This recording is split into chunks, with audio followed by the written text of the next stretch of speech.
Hello everyone दोस्तों, एक नए वीडियो में आप सभी का स्वागत है। और आज के इस वीडियो में हम लोग देखेंगे, अभी हाल ही में पेपर कटिंग में भी आया था और उसका जो अधिसूचना है, नियमावली है, उसको हम लोग कंप्लीट देखेंगे कि झारखंड बीओ भर्ती ब्लॉक एजुकेशन ऑफिसर, जिसको कहते हैं हिंदी में प्रखंड शिक्षा पदाधिकारी, ये जो है ये पोस्ट आने वाली है वैकेंसी। तो इसी के रिगार्डिंग हम लोगों आज जो है कंप्लीट क्वालिफिकेशन क्या रहने वाली है, क्या क्वालिफिकेशन मांगा जाएगा, सैलरी कितने बनेगी, एज लिमिट क्या मांगा गया है, और जो नियमावली में जो सिलेबस है, एज लिमिट है, प्रमोशन है, क्या स्कोप है इस वैकेंसी का। प्रखंड शिक्षा पदाधिकारी जो ब्लॉक एजुकेशन ऑफिसर के नाम से जाना जाता है, इसको अवर शिक्षा निरीक्षक के नाम से भी जानते हैं। और ये जो भर्ती है ये डायरेक्ट भर्ती होगी और सिलेबस भी बहुत ही आसान है, जो कि हम लोग कंप्लीट इस वीडियो में देखेंगे। सारे जो डिटेल हैं उनको जो अधिसूचना में जारी हुई है। तो चलिए स्टार्ट करते हैं। जो लोग झारखंड की तैयारी कर रहे हैं उनके लिए ये अच्छा मौका होने वाला है। डिपेंड करता है कि झारखंड सरकार की ओर से इसकी कितनी पदों के लिए यह वैकेंसी निकालेगी। चलिए आगे बढ़ते हैं। यहाँ पे आप देख रहे हैं कि झारखंड सरकार स्कूली शिक्षा एवं साक्षरता विभाग, इस विभाग की ओर से यह वैकेंसी निकाली जाएगी। और ये अधिसूचना है 2023 की, 30/11/2023 की अधिसूचना है। और ये जो अधिसूचना है इसको कहा जाता है झारखंड अवर शिक्षा सेवा नियमावली 2014। तो हम लोग इतना नहीं देखेंगे, हम लोग ये देखने वाले हैं कि जो इसमें जो क्वालिफिकेशन मांगा जाएगा, इसमें एज लिमिट मांगा जाएगा, सिलेबस क्या है उसको हम लोग देखेंगे। क्योंकि ये जो हमारी ये जो आप अधिसूचना देख रहे हैं ये हमारे टेलीग्राम ग्रुप पे उपलब्ध है, आप वहाँ जाकर के इसको पूरा रीड कर सकते हैं। तो जो मेन चीज़ें हैं जिस पे ज़्यादा फोकस की जानी है उसी को हम लोग आज यहाँ पे देखने वाले हैं। तो ये जो इम्पोर्टेंट है वही चीज़ हम यहाँ पर डिस्कस करेंगे। तो यहाँ पर सबसे पहले जो है यहाँ पर आप पोस्ट का जो नाम है इसको देखिएगा कि अवर शिक्षा सेवा संवर्ग के पद एवं पद सोपान निम्नवत होंगे। क्या क्या होंगे? सबसे पहला है कोटि 1। कोटि 1 जहाँ पे आपका डायरेक्ट भर्ती होगी, इसको कोटि 1 कहेंगे, मूल कोटि। और इसका जो पद नाम है इसका है प्रखंड शिक्षा पदाधिकारी या अवर विद्यालय निरीक्षक। दोनों में से कोई भी एक जो है इसका नाम है। और इसको शॉर्ट में बोलते हैं बीईओ ब्लॉक एजुकेशन ऑफिसर्स। और इसका जो वेतनमान है, तो यहाँ पे हम लोग सैलरी भी देख लेंगे कि जो वेतनमान है ये कितनी आपको वेतन है। सबसे पहले ये पे लेवल 6 में आता है, 4200 ग्रेड पे की जॉब है। और पे स्केल जो है इसका 9300 से 34,800 है, 4200 ग्रेड पे की है। और ये सेवा जो समूह किस ग्रुप का है, तो ग्रुप बी कैटेगरी का ये जॉब है। और ये है नॉन गजेटेड, यानी कि गजेटेड नहीं है। ठीक है, ये सबसे पहला है। दूसरा, जब इसका प्रमोशन होगा तो ये कोटि 2 में जाएगा। और प्रमोशन कितने साल में होगा वो भी हम लोग डिस्कस करने वाले हैं इस वीडियो के लास्ट में, तो आपको ध्यान में रखना है। कोटि 2 जो है ये इसका नाम हो जाएगा सहायक शिक्षा अधीक्षक। ठीक है, इसका भी पे लेवल यहाँ पे लेवल चेंज हो जाएगा, लेवल 7 हो जाएगा, 4200 से सीधे आपका हो जाएगा 4600 ग्रेड पे।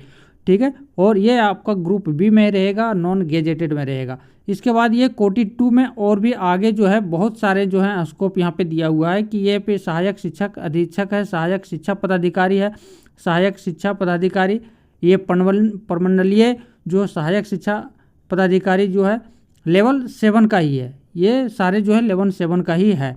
तो यहाँ पे ये है।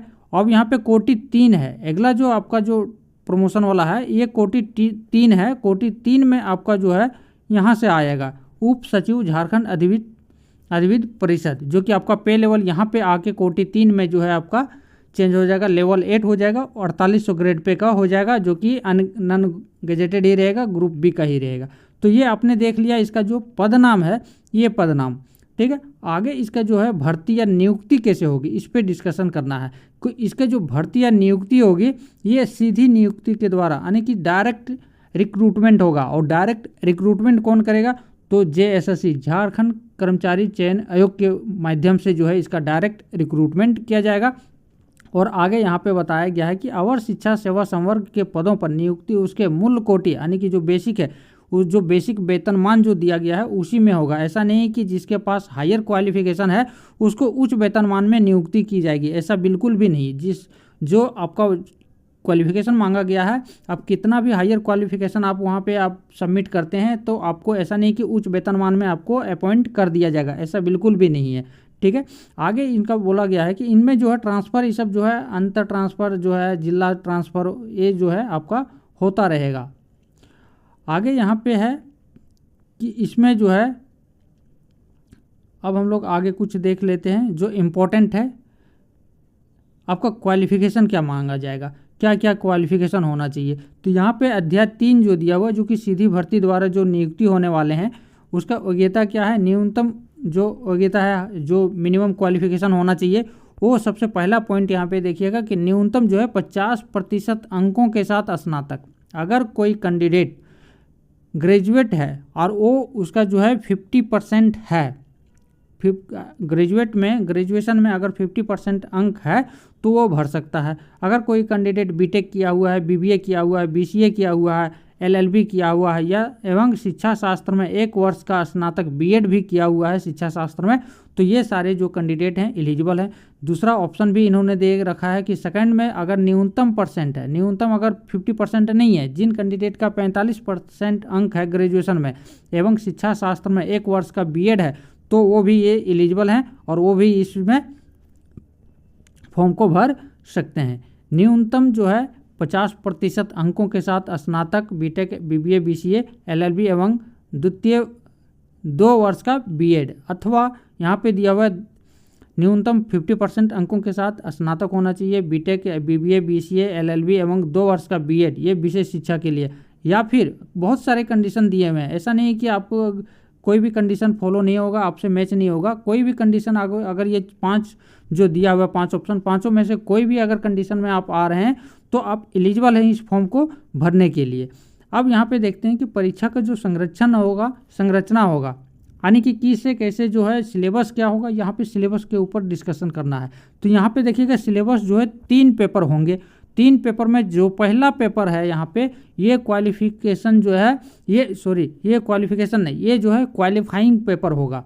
यानी कि जो यहाँ पे पहला पेपर क्या होगा, तो जितने भी झारखंड के जो क्षेत्रीय एवं जनजातीय भाषा है उसमें से किसी एक भाषा को आपको सेलेक्ट करना है। हिंदी है, इंग्लिश है, संस्कृत है, आपका खोटा है, नागपुरिया है, पंचपरगनिया है, जो यहाँ क्षेत्रीय भाषा है उसमें से किसी एक भाषा को आपको सेलेक्ट करना है और वो जो है क्वालिफाइंग नेचर के होंगे। यानी कि उसके जो मार्क्स होंगे, जो अंक आपको प्राप्त होगा एग्जाम में, वो जो है मेरिट में ऐड नहीं होगा। ये 100 नंबर का होगा, प्रथम पाली में होगा एग्जामिनेशन।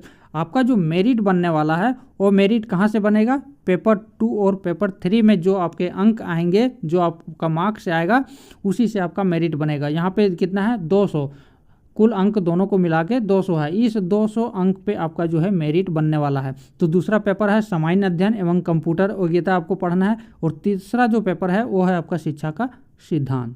तो ये आपका रहा सिलेबस, जो कि आसान सिलेबस है, ज़्यादा हार्ड नहीं है और सभी के लिए बहुत ही अच्छा सुनहरा अवसर होने वाला है। यहाँ पे उन्होंने दे रखा है कि जो परीक्षा का जो स्तर होगा यानी कि कठिनाई किस लेवल के क्वेश्चन पूछे जाएंगे। तो ये जो है ग्रेजुएशन लेवल के क्वेश्चन पूछे जाएंगे जो कि एमसीक्यू होंगे, एमसीक्यू पेपर एमसीक्यू नेचर के होंगे, ठीक है। और इसमें जो हिंदी इंग्लिश दोनों भाषाओं में होंगे, लेकिन परीक्षा का माध्यम हिंदी अंग्रेजी में होगा, लेकिन जो भाषा होगा, भाषा जो पेपर 1 है वो उसी भाषा में ही होगा, ठीक है। और न्यूनतम अंक जो है लाना आपको ज़रूरी है इसके पेपर 1 में। इसके आधार पर जो है आपका जो है पेपर 2 और पेपर 3 जो है आपका जाँच किया जाएगा और इस प्राप्तांक मेगा सूची के निर्माण हेतु अंक नहीं जोड़ा जाएगा, ये आपको ध्यान रखना है। आपका जो मेरिट लिस्ट बनेगा यहाँ पे आपको सेकंड पेपर और थर्ड पेपर में जो अंक आपको प्राप्त होंगे उसी के आधार पे जो है आपका मेगा सूची यानी कि मेरिट लिस्ट जो है आपका रेडी होगा, ठीक है। पेपर 1 हमने बता दिया क्वालिफाइंग नेचर के हैं। अब यहाँ पे उम्र सीमा की बात करते हैं तो न्यूनतम जो उम्र सीमा होगी वो न्यूनतम आपका 21 वर्ष होनी चाहिए। जब ये वैकेंसी निकाली जाएगी तब उसमें दिया जाएगा कि आपको जो है एज कैलकुलेशन जो है किस डेट से किया जाएगा। ये अगस्त से किया जाएगा, जिस वर्ष निकाली जाएगी उस वर्ष के अगस्त से ये जो है आपका उम्र सीमा एज लिमिट आपको कैलकुलेशन किया जाएगा और मिनिमम जो है 21 वर्ष रखा गया है, ठीक है। अब आगे है यहाँ पे है सेवा संपुष्टि एवं प्रोन्नति। ये आपको अभी नहीं देखना है, ये आपको अभी नहीं जानना है कि ये क्या होती है, क्योंकि ये जब आप सेवा में आ जाएंगे, जब आप सर्विस में जब आपको सिलेक्शन हो जाएगा उस समय का ये जो है अध्याय जो दिया है वो आपका परिचयमान अवधि यानी कि प्रोबेशन पीरियड 2 साल का होगा, ठीक है। और सेवा संपुष्टि होना चाहिए, सेवा संतुष्ट फैक्ट्री होना चाहिए, ठीक है। तो इस तरह से ये आपको तभी आपको ये काम आएगा, ये जानने से, जब आप सेवा में आ जाएंगे, जब आपको सिलेक्शन हो जाएगा। इसके बाद का ये अध्याय दिया हुआ है। वेतनमान क्या है, इंक्रीमेंट जो एवरी ईयर से लगती है इंक्रीमेंट, वो आपका बेसिक चेंज होता जाएगा। अब यहाँ पे आया जो कोटि का बात था, जो कोटि 1 कोटि से 2 कोटि जाना पे है, यानी कि जो आपका प्रमोशन होगा वो प्रमोशन कैसे आधार पे होगा, कितने साल में होगा। तो कोटि 1 जो पहला था प्रखंड शिक्षा पदाधिकारी, उससे जो है आप अगला जो सहायक शिक्षा अधिकारी था, उसमें जो प्रमोशन आपको लेना है, तो उसके लिए आपको जो है 8 साल का समय देना पड़ेगा। 8 साल में ही आपका कोटि 1 से कोटि 2 जो है आपका प्रमोशन होगा। कोटि 2 से कोटि 3 में जाने के लिए आपको 8 साल लगेंगे। कोटि 3 से राज्य सेवा संवर्ग में आपको जाना है, तो उसके लिए भी 8 साल, यानी कि जो है आपको 8 साल एक पोस्ट पे रखना है। इसके बाद ही आपका कोटि 1 से 2 और 2 से 3 आपका प्रमोशन होगा 8 साल के बाद। बाकी चीज़ें हमने जितना इम्पोर्टेंट था एग्ज़ाम के व्यू से वो हमने आप डिस्कस किया। और ये जो है बाकी चीज़ें जो है सेवा में आने के बाद का ये रूल्स दिए हुए हैं, तो ये आपको अभी नहीं देखना है। बाकी जिनको भी देखना है वो हमारे टेलीग्राम ग्रुप पे ये जो है आपका अधिसूचना उपलब्ध है, वहाँ पे आप जा करके डाउनलोड करके आप देख सकते हैं।